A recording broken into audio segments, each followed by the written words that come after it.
Mabuhay Pilipinas! Maligayang pagbabalik dito sa aking channel, pero kung bago ka lang, pasuyo ng like and subscribe. Salamat agad! Ngayong araw ng Biyernes, October 18, 2024, kabayan, update lamang po tayo sa ating panahon. Sa ngayon, kabayan, patuloy tayo makakaranas ng maulap na kalangitan na may kasamang pag-uulan, na may kasama rin pong pagkulog at kidlat.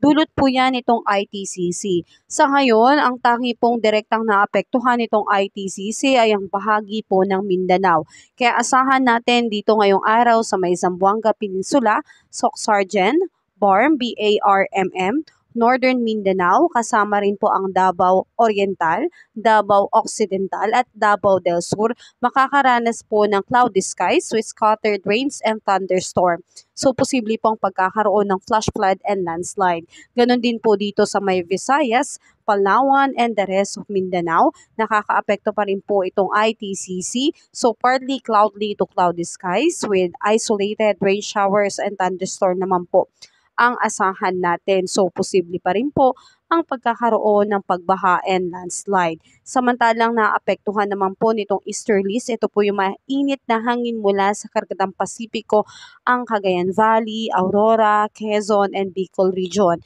Kaya asahan ngayong araw, partly cloudy to cloudy skies with isolated rain showers and thunderstorm. Pagdating po yan sa hapon at sa gabi, pero sa umaga at tanghali, may kainitan o maalinsangang panahon ang maaasahan natin. Sa ngayon, kabayan, dito sa Metro Manila, asahan natin ang bahagyang maulap hanggang sa maulap na papawin na may kalat-kalat na pag-uulan, kulog at kidlat. Posible po yan sa hapon at sa gabi. Dulot naman po nitong mga localized thunderstorm.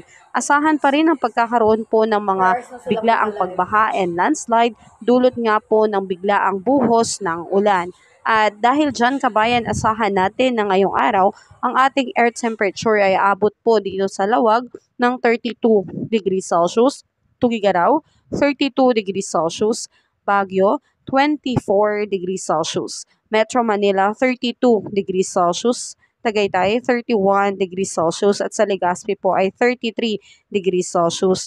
Dito naman sa Kalayaan Island at Puerto Princesa, abot po ng 32 degrees Celsius, Iloilo, 33 degrees Celsius, Tacloban, Cebu, Cagayan de Oro, Zamboanga, 32 degrees Celsius, at sa Davao po ay 33 degrees Celsius. Sa ngayon, kabayan, sa mga baybayin natin, wala naman pong nakataas na gale warning signal, kaya malaya pong makakapalaot ang ating mga mangingisda.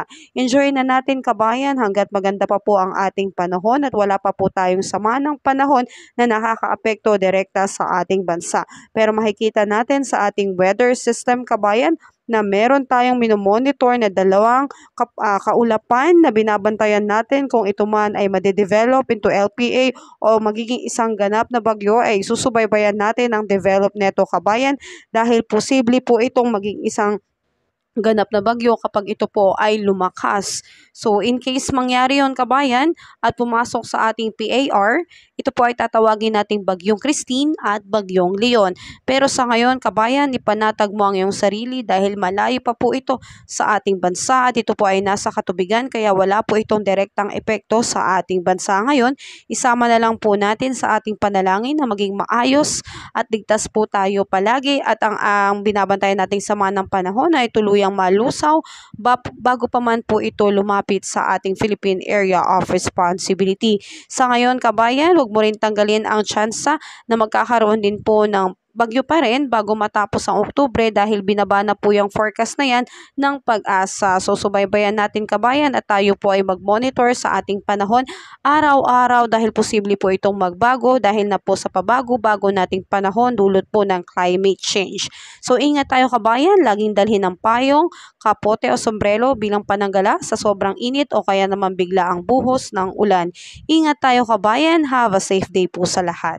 Kabayan, kung nakatulong sa iyo ang video na to, huwag mo namang kalimutang mag-like and subscribe at pasuyo na rin po, pahit na rin po ng notification bell para updated ka sa mga susunod ko pang weather update. Muli, maraming salamat, ingat, God bless po, kabayan.